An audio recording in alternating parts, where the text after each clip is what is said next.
Welcome back to the NIL Era podcast. My name is Elise Bian. And I'm Fernando Andrade. Today we have a very, very exciting conversation with a special guest who is involved in the NIL space in the most unique way yet on this podcast.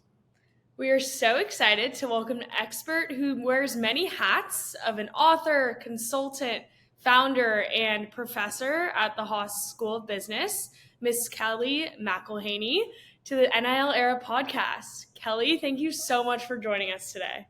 Thank you, Elise. Thank you, Fernando. How are you? We're doing well. Better that you're here with us. Good. Well, to just kick things off, to get started, when NIL passed in 2021, you began teaching a class exclusively to target NIL called NIL, Equity, Fluent Leadership, and Personal Brand. To start, can you tell us a little bit more about yourself and how you got into teaching this NIL branding class? Yeah, sure. I think it's the most important place to start for all of us often is our origin story. And so my father was a football player at Duke University, 2 Orange Bowls, went on to play pro ball, and then got into the collegiate space. And he ultimately was an athletic director for the bulk of his career and was part of the team that authored Title IX. So I was kind of steeped in this athletic family, also really thinking about athletes, athletics, and gender and equity. So I kind of just grew up with that mentality. Fast forward, I'm here at Cal. I do a lot of work with Cal Athletics. I'm the faculty fellow for Cal Women's Basketball. I serve on the Gender Equity Committee for Cal Athletics. And they just pull me into a lot of projects. I love it. Honestly, I love teaching in my faculty role, but I feel almost more at home with the athletic department just because that's what I grew up around. And so I was on a committee early on when NIL was happening. I was on a committee to really try to unbundle and understand here at Cal, what is it going to mean? It was coaches, a couple players, an alum football player, and administrators. And as we were really trying to understand the mechanics of NIL, I just had this deep thought that this is an educational moment. I guess it's not deep. I'm an educator. But in that moment, it felt really deep that this is like a really cool educational opportunity for students to build their brand, but do it very intentionally. Not just a photo that you put up on TikTok or a video that you put out there and say, there's my brand, and then you do something different tomorrow. But to really think, and we can get into this more around what's my responsibility with my brand? How does that tie to my identity? How can I also use the brand if I choose? I have to be really careful because not everybody has to be committed to social change. I'm wildly passionate about it, but if I choose, could I actually use my brand for sure to make lots of money? There's absolutely that's fantastic. Could I also do something for other people or for a cause or to bring light to an issue that's near and dear to me? What does this class really look like specifically? Because at least on this podcast, we've talked a lot about NIL in all its different ways, shapes, and forms, really. I think we've even come up with 15 different subtopics for what NIL is today. So at the Haas School of Business, what does this class exactly look like? Is it specifically for the student athlete personal brand? It started out, my intention was to be really targeted for student athletes. NCAA, we can't close a class just for student athletes. So it's a great question, Fernando. It's a leadership class. I mean, the most simple way to say it is it's a leadership class because students are some of the best leaders out there, right? But from my knowledge, you all have two, if not 3 full-time jobs already. So what I learned from dealing with student athletes and listening to administrators is that you don't have time to be the president of the consulting club or of a fraternity or a sorority because you have 2 very big full-time jobs.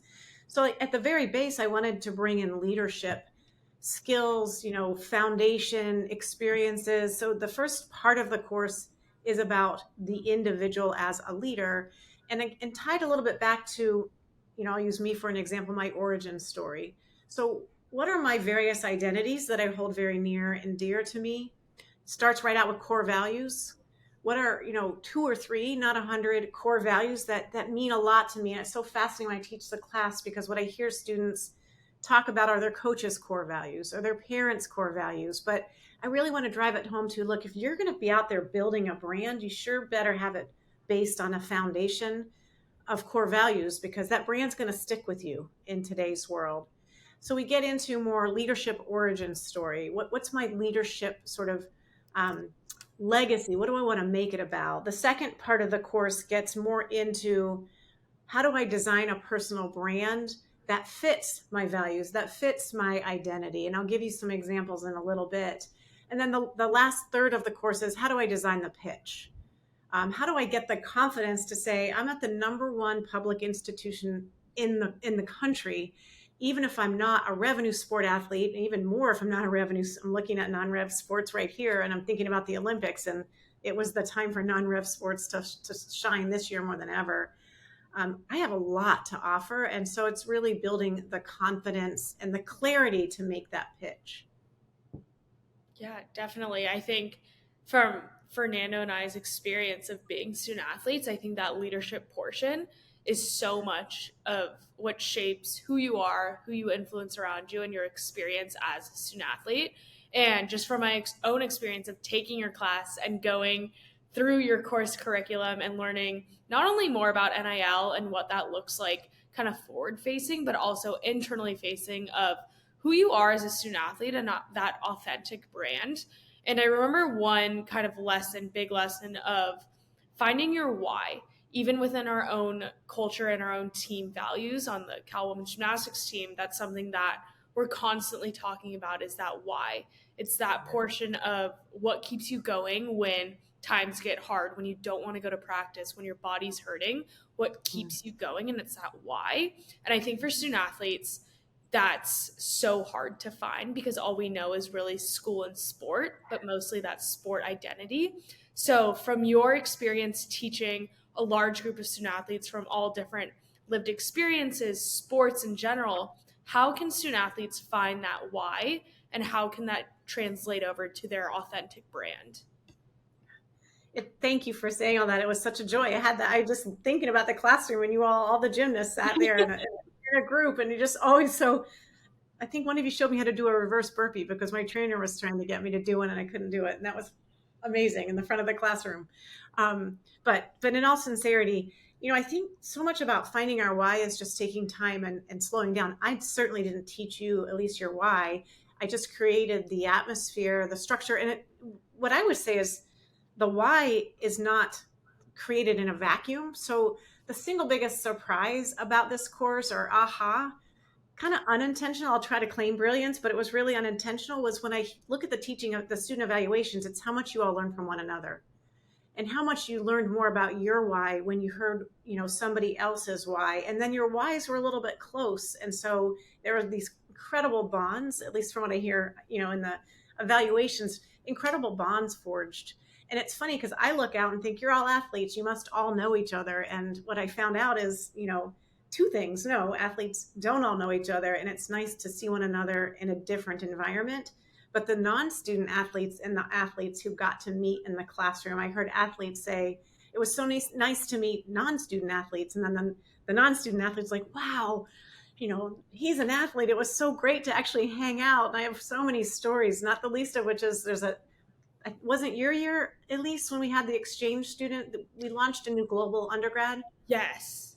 And we had a contingency of French students, and they had never been to an American football game. And they went to a football game and went down on the field, and they were just like so gleeful to actually have had that experience. But I'm getting off track. But that why, I think we discover our why better with other people than alone in a vacuum. So creating that sort of community in the classroom, I think, is really powerful. You've mentioned the importance of sticking to your core values, and that led on to talking about our whys. And I'm sure it's extremely important to be thinking about our whys when reaching out to brands or trying to get our brand deal. What are the dangers of not considering core values and your why when it does come to these things? Well, I'll tell you a story of a speaker, Lorenzo Alexander. He was on that original Cal committee when we were trying to understand NIL, because it was a wild, wild west at the beginning.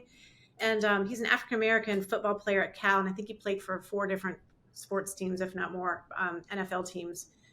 But he, by the way, was the one that chatted me on the side and said, look, I'm so worried. This is about money. It's supposed to be about the student athlete. It is about money, but there's a huge middle ground. And you're the person to help think about this, because he talked a lot about how many times he lost his way because he went for the money. Now, again, I don't want to say that student athletes shouldn't be ratcheting down and making as much money as possible, but it's very easy to get caught up in the money. And so, for example, he told a story as an African American. Diabetes is a condition that's very high statistics in the African American population. And so he wanted he didn't want to partner with brands that were contributing massive amounts of sugar that was really affecting negatively the condition of diabetes. He had personally been negatively impacted in his family by alcoholism and drug use. So he just said right out out of the gates.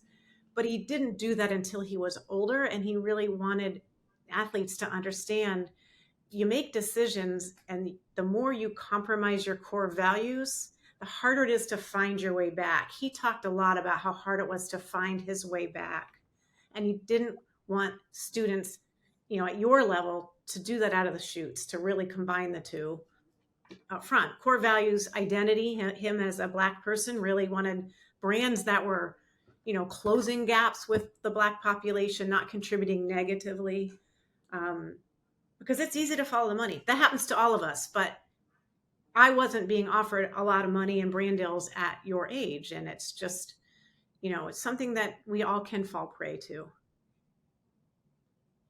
Yeah, definitely. I think even right now in the media, like the other day, it just came out that an Oklahoma football player, using his NIL money, it was like $50,000. He distributed it between 18 of the non-scholarship walk-on football student athletes. And I think oftentimes we're seeing in the media headlines of these huge NIL deals and the talk of pay for play. And then there's this other side of it, of what I'm kind of hearing from you. It's like the NIL for impact, and impacting those around you and looking inwards of your core values. And I think that's something that I was able to learn through your course. And just, I think the Cal kind of mentality of education before action, of getting this kind of education and model of let's learn and become an expert, hopefully, in this, and then go monetize and figure out what you want to align with who you are as a person. And just going through that course and being a student athlete at Cal, like I've very much so learned that kind of route of it, of learning before kind of acting on it. And I am forever indebted to your teachings and Cal in general of that. So I just want to say thank you for that, first of all. Well, thanks. On that point, I got some criticism early on of, you can't target football players and assume that they're the ones who should be distributing their wealth. You don't know what their background is. They're taking care of family. And so it's fantastic to hear that story, because football players and men's basketball players do stand to gain the most. What I was trying to think more of is you don't even have to share the wealth, but if Tesla, I don't know why I'm using that brand because it's not my favorite brand, but if Tesla came to me and wanted me as a football player, a basketball player, why couldn't I say, yeah, I would love to do it? And can I bring Elise from the gymnastics team, or Fernando from the soccer team, just share the wealth. It's not giving up even my own wealth. Let's bring more people into the deal. Because how much more beautiful would that brand look if it was, both of you together with, Lumagia. I had Lumagia this past semester. Yeah, definitely. It's such an interesting conversation, I think. But yeah, 100%. And then kind of on the flip flop of that, what have you seen to kind of be the biggest challenge of teaching a group of student athletes around NIL branding? I feel like it was very new when you first started this class with NIL just passing. So what have you seen kind of become the biggest challenge? I think, first of all, just scheduling, because everybody's all off at practices and games and meets and matches. And so just having people in the classroom is difficult. There's an extra layer when you have students who have two full-time jobs. But I think what I'm struck by, what has been difficult, is the confidence side. I guess I don't want to use the person's name, but I had a student athlete in the class who came to my office hours, and she was like, who's going to want, I don't know who to pitch to. I'm just a XYZ sport. And, she was heading to Worlds that weekend. And so just looking at her and saying, you have so much to offer to a brand, it's just, so to me, it was just that kind of that innocent look in the students' eyes and saying, come on, again, number one institution in the country, if not the world, in my opinion, student athlete having 2 full-time jobs versus, not to take away from a non-student athlete, but when you're spending 6 hours on your sport at a number one public institution, you have a lot to bring to brands. And it doesn't matter that, we're not UCLA gymnastics, that we're quite close, or, we're not, I don't know, XYZ basketball team. I'll say Carolina because I went there.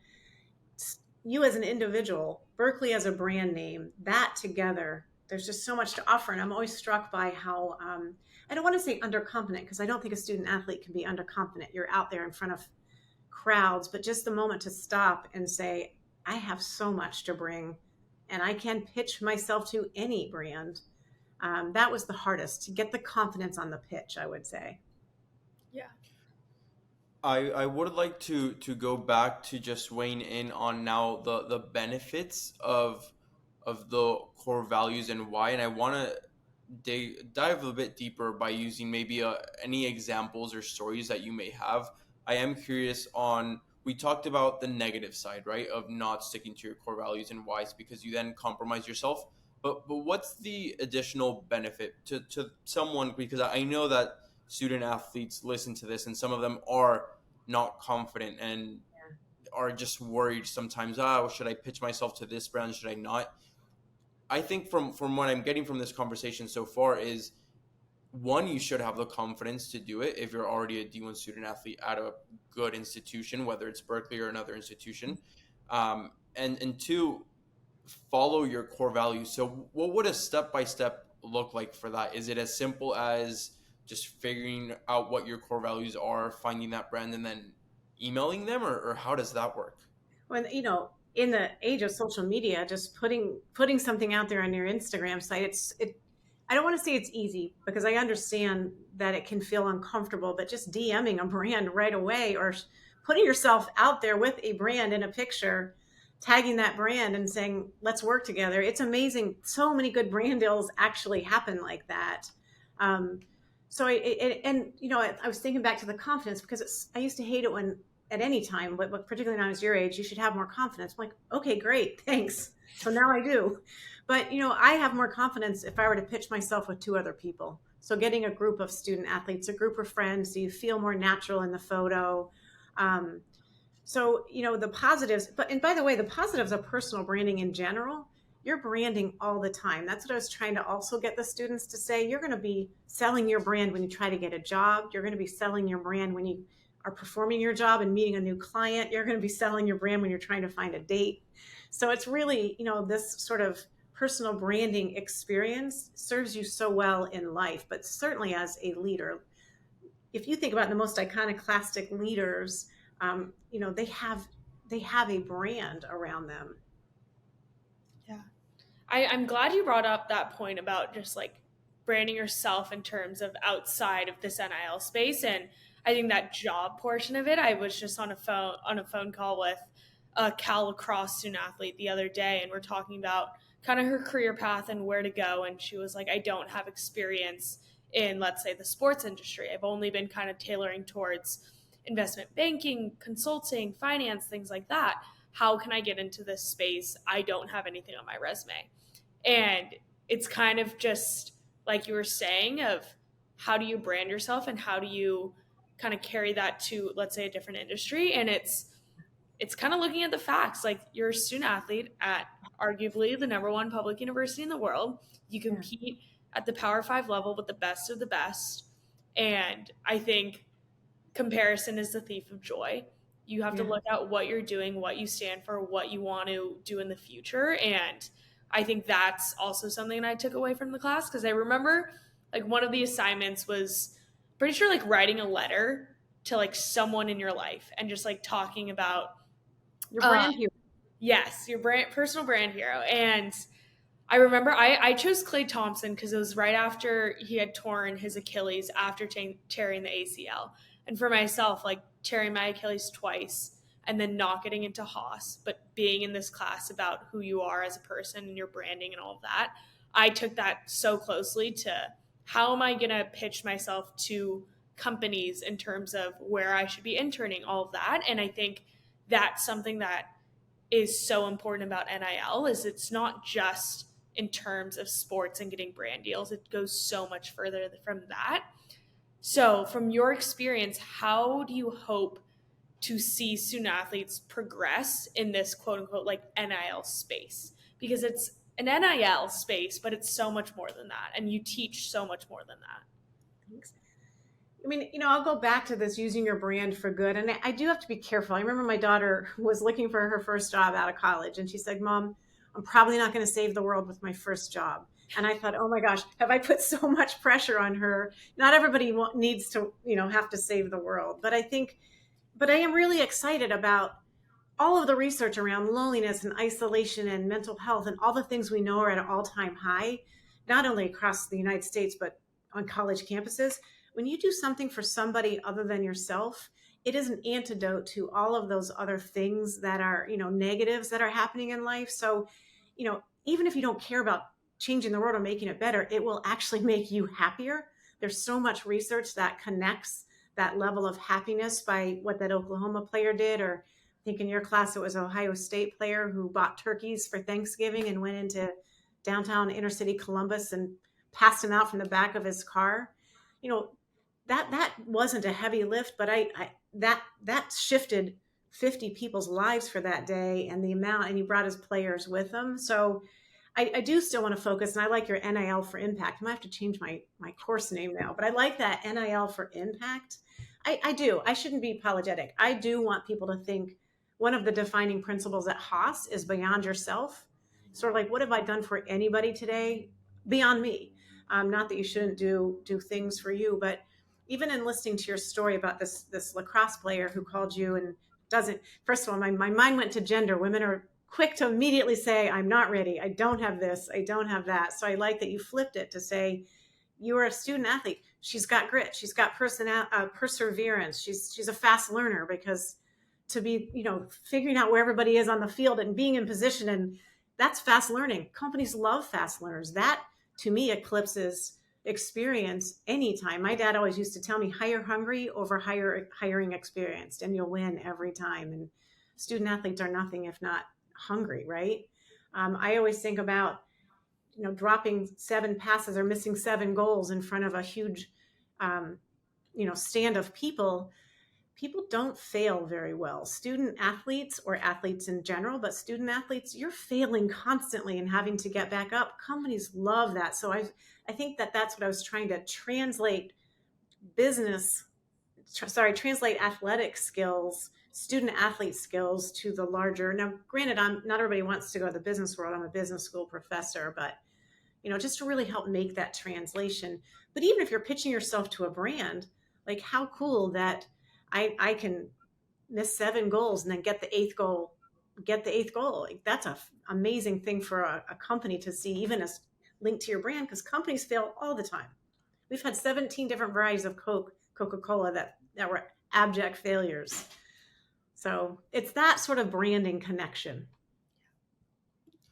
From what Elise was telling me prior to this recording, she was saying that a big part of your class is equity fluent leadership. Yeah. I'm curious on what that is. Could you describe a bit more and why it's important? Yeah, good question, because we designed it here at my Center for Equity, Gender, and Leadership. It's a leader, so it's a core leadership skill. It's a leader who really understands, first of all, his or her lived experience. So what I bring into my leadership because of various identities and experiences that I carry. So I have struggled with mental health in my life. That very much is a part of my leadership.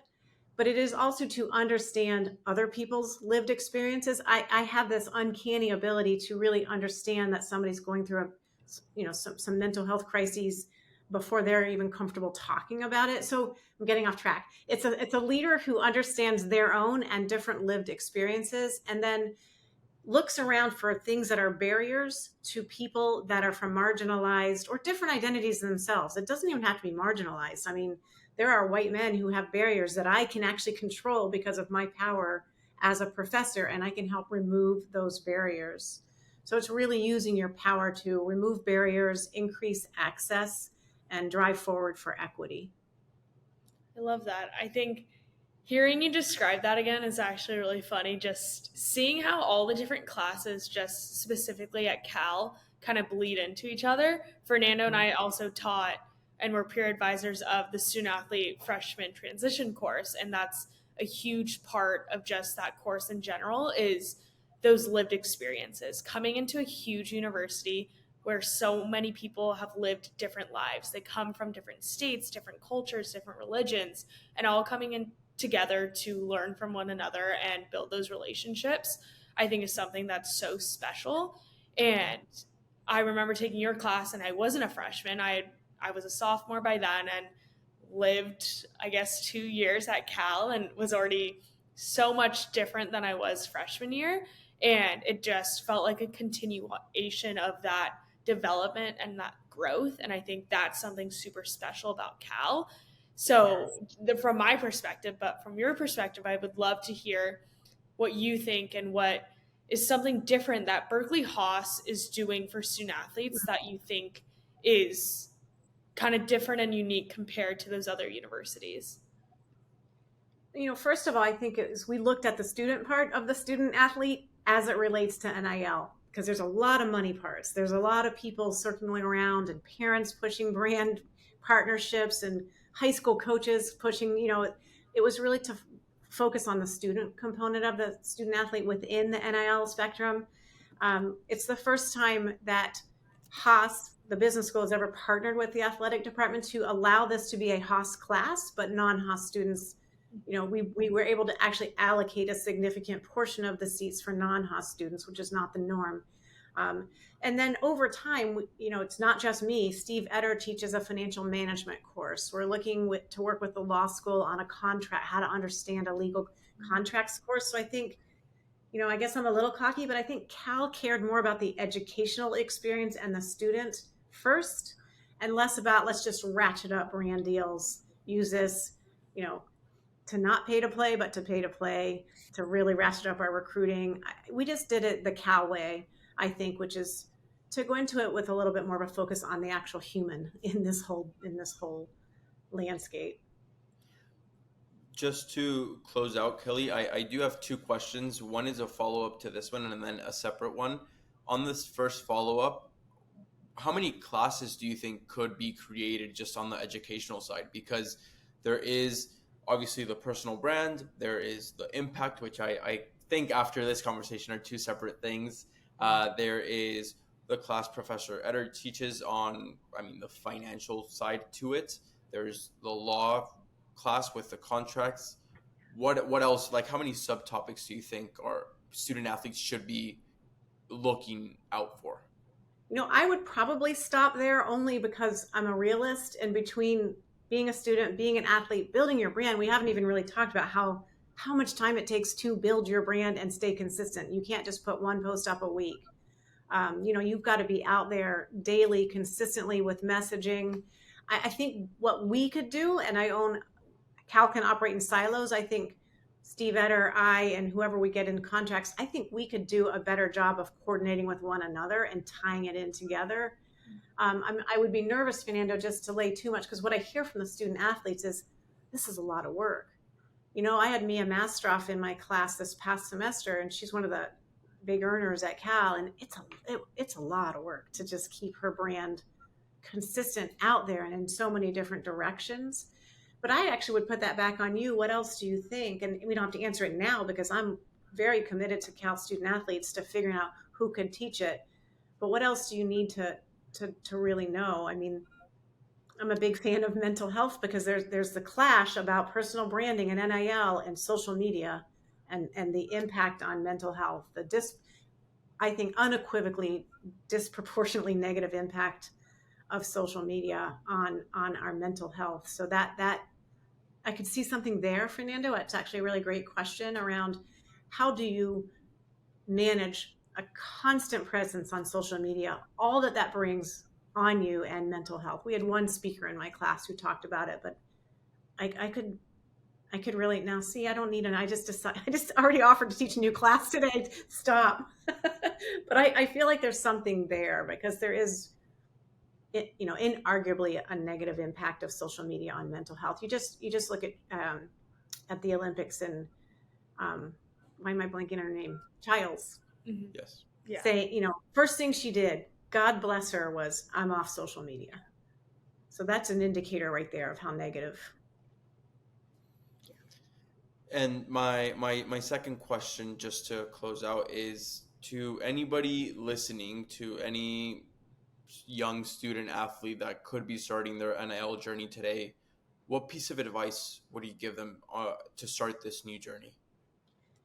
Just take a piece of paper and write down 2 core values and put that on your computer screen, put that on your phone, actually phone, forget it. You don't put it on your phone, like really big. And the minute you start thinking about the brand deals, how they want you to pose, what they want you to wear, where they want you to be, just look at those 2 core values and say, are these in play here or are they in conflict? I think that would be my best starting advice, but not starting midway, for the rest of your life, but certainly as a student athlete.